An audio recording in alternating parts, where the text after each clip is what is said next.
God give me his words of wisdom, so that I may know what I should say to all his people. Amen. Amen. If you look at the bulletin, it says the sermon says Jesus, the good servant. Now this is what happened. When I called the office of interview Friday to give my sermon to the office, because of my accent, there was I said my sermon was going to be Jesus, the good shepherd. But she thought I was saying the good servant. But the interesting thing is that she repeated it on the phone to me, and she said, "You mean Jesus, the good servant?" But I also heard her saying the good shepherd. So I have accent and she had accent. So we spread out. But my topic is Jesus, the good shepherd. Now we're going to find out why Jesus is the good shepherd. Jesus is the shepherd in chief. A shepherd is one who cares for the sheep.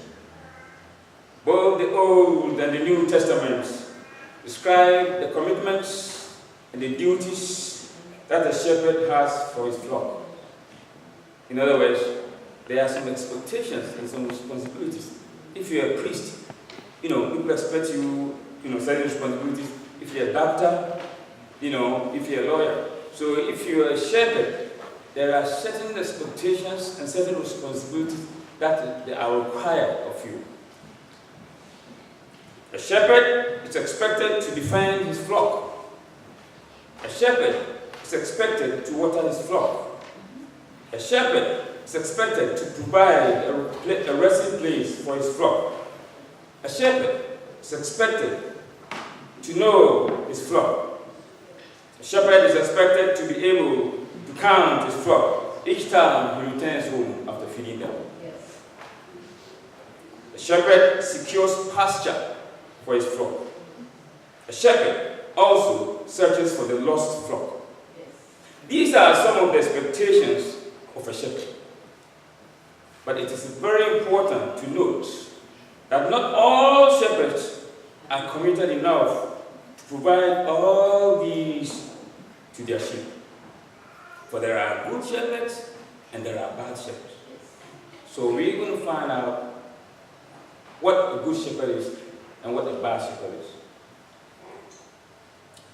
A good shepherd has to be faithful, as we learn in Genesis.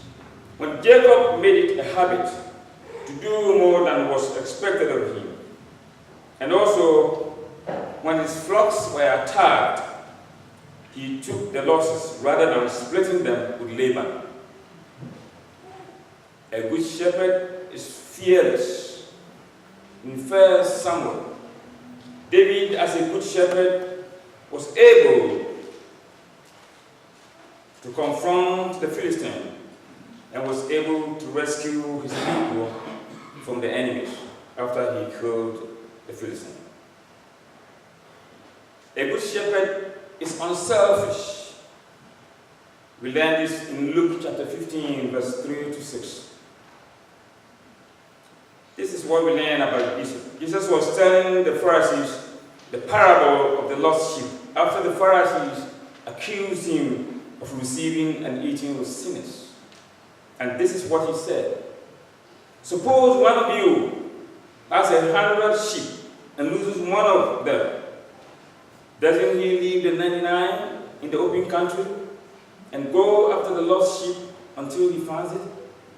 And when he finds it, doesn't he come home and celebrate with friends?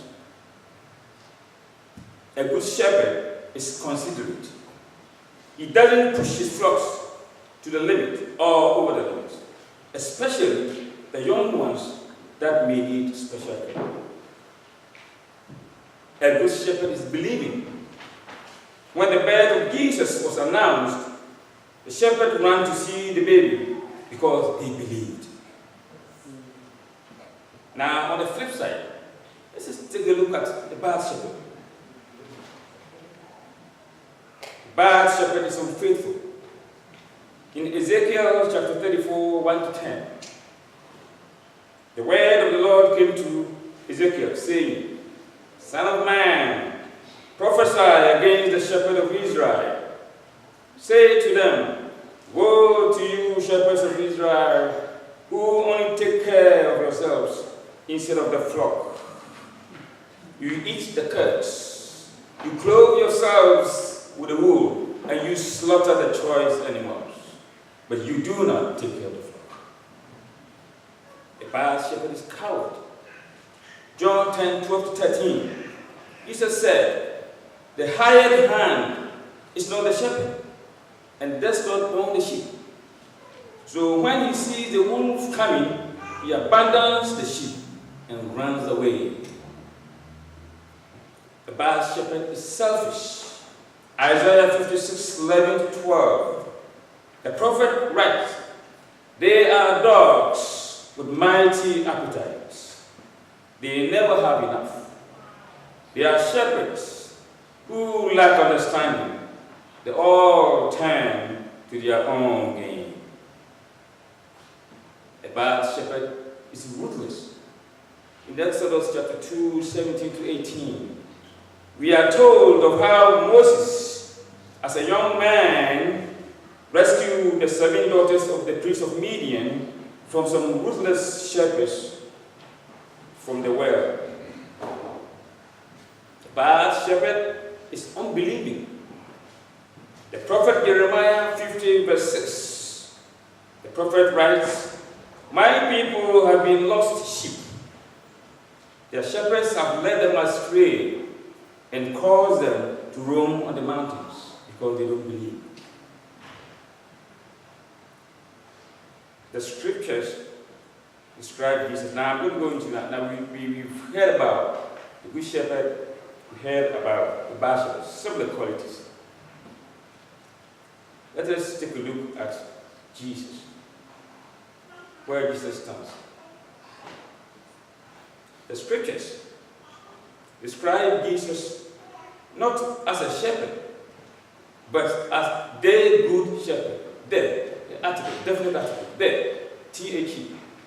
Jesus is the good shepherd. Yes. In fact, Jesus is the shepherd in chief, just as we have commander in chief. He's all the chief of shepherds. Jesus is described as the good shepherd in his prophetic position. In Isaiah 40:10-11, the prophet writes, The sovereign Lord comes with power and rules with a mighty arm. He tends his flock like a shepherd. Jesus is described as the good shepherd in his priestly position. In Matthew 26:31, Jesus told his disciples at Mount Olive, This very night you will all fall away on account of me, for it is written, I will strike the shepherd, and the sheep of the flock will be scattered. Jesus is also described as the good shepherd in his kingly position. In Matthew 2:6. We are reminded in Matthew 2:6 of the old prophecy about Jesus that says, But you, Bethlehem, in the land of Judah, are not the least among the rulers of Judah. For out of you shall come a ruler who will shepherd my people Israel. In John 10:11, Jesus said, I am the good shepherd. I know my sheep, and my sheep know me. In 1 Peter 5:4, Jesus is described as a chief shepherd. Peter writes, And when the chief shepherd appears, you will receive the crown of glory that does not fade away. In Hebrews 13:20, Jesus is described as the great shepherd of the sheep who was brought back from the dead by the God of peace. John 10:16 also describes Jesus as the one shepherd. Jesus is mentioned in John 10:16 by saying, I have other sheep that are not of this sheep pen. I must bring them also. They too will listen to my voice, and there shall be one flock and one shepherd. The prophet Isaiah 40 verse 11 describes Jesus as the gentle shepherd. Prophet Isaiah writes, he tends his flock like a shepherd. He gathers the lambs in his arms and he carries them close to his heart. He gently leads those that have young. Matthew 25:31 describes Jesus as the one who separates. When talking about the final judgment, Jesus said, when the Son of Man comes in his glorious throne, all the nations will be gathered before him, and he will separate the people one from another, as a shepherd separates the sheep from the goats. He will put the sheep on his right hand and the goats on his left hand.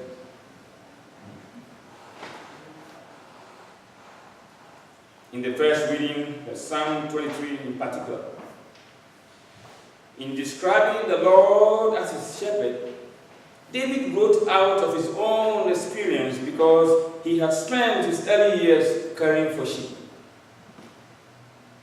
As the Lord is a good shepherd, so we are his sheep. We are not frightened, passive animals, but we are obedient followers. We are wise enough to follow one who will lead us in the right places and the right ways. Psalm 23 does not focus on the animal-like qualities of a sheep, but it focuses on the discipleship qualities of those who follow. In the Garden of Gethsemane, when Jesus was overwhelmed with sorrow and was in great anguish over his approaching physical pain, his separation from the Father, and his death for the sins of the world, he could have chosen to ask the Father to redeem him from the ordeal. Jesus could have rebelled and avoided the horrible death, but he believed that he was the perfect shepherd who had promised to guide and protect us through life, to bring us into his house forever. When Jesus died as the good shepherd, he died so that we would not have to die spiritually. We can have wonderful confidence in his saving work for us, doing away with sin, past, the present, and the future. When he died on the cross, Jesus sacrificed himself as a good shepherd, once and for all. He appears for us now in heaven as our high priest, and he promises to return and raise us to eternal life in a world where sin will be banished. Amen. Let us pray. We come before you in reverence and adoration, O our Father. We love you so much for being a good shepherd. You keep us near, leading us throughout each day.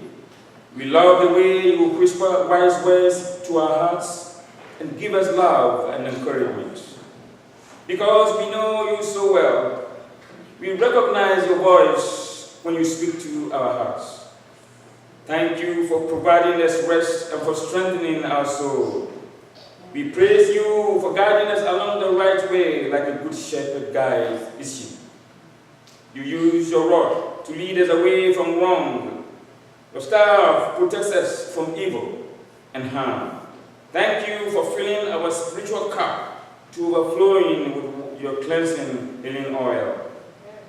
When we face our final days of this earthly life, we know you will still be with us, and we shall have no fear. We will trust you, our good shepherd, to walk with us every step of the way, through the valley leading from death to eternal life. We look forward, our good shepherd, to dwelling in heaven with you forever. Amen.